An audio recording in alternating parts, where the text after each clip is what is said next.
大家好，我是萨姐，今天来和大家分享如何做出酥脆不变形的巧克力黄油曲奇。如果不想一放入烤箱就没了纹路，就快来跟我学着做起来。先把无盐黄油切成小块，室温软化。如果软化不够，就用微波炉5秒5秒的加热，能轻易的搅拌开，而且带着黄油的光泽就是软化最佳的状态。如果黄油软化不到位，做出来的曲奇面糊就会偏硬，非常的难挤。分2次倒入糖粉，先用刮刀把糖粉和黄油搅拌，可以有效的避免打发的时候糖粉到处飞溅。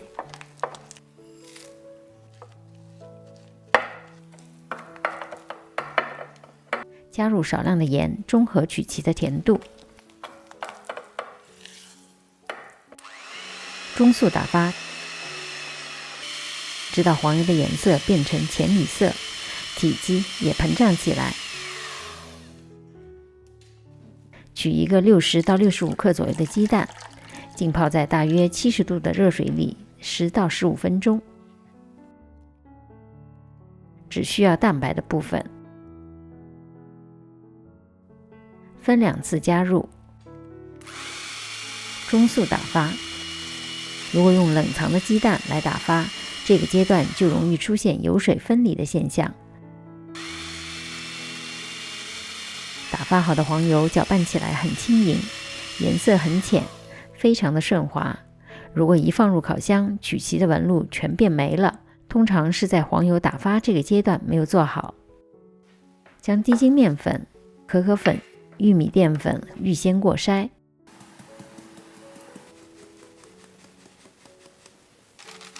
分2次加入黄油里，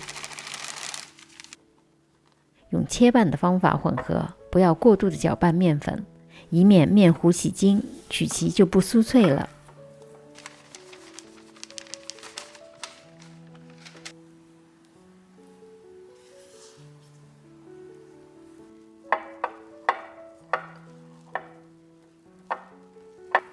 用刮刀碾压面糊，面糊应该非常的顺滑，没有颗粒。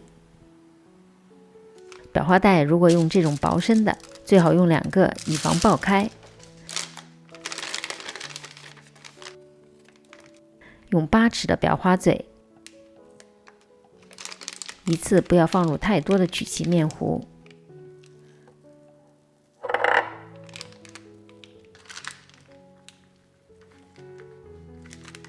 如果用的不是不粘的模具，就需要先垫上烘焙纸，裱的时候之间留足够的空间，以免膨胀粘在一起。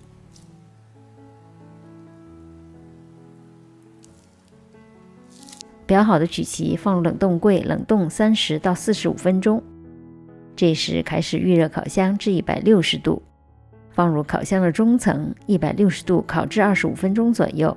具体可以根据自家烤箱的情况来调节，如果喜欢表面焦一点的，可以再多烤3到4分钟。出炉后先放凉，再转移到盘子里。巧克力黄油曲奇纹路清晰，看看有多酥脆，吃起来也不会太甜。吃不完的用密封盒室温保存至少1个礼拜。大家不妨在家动手试一试。欢迎上我的 Facebook 发作业啊！如果您喜欢我的视频，离开前别忘了点赞、订阅和按下小铃铛。我们下集再见。